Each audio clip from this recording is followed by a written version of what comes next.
Want to know how to see where you're logged in AngelList? Well, no worries. Privacy is important while finding jobs and much more in every single place.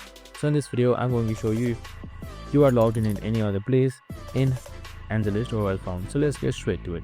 Now, first things first, you can just simply open up wellfound.com and make sure you are logged in. We have also created similar videos of Wellfound to help you through the app and the website, so make sure to watch it. So once you've done that, on the top right side you should be seeing your profile picture. Just simply like that and then select settings. And now once you select the settings, here you should be under general by default. Now just simply select active sessions. It should be right below two-factor authentication.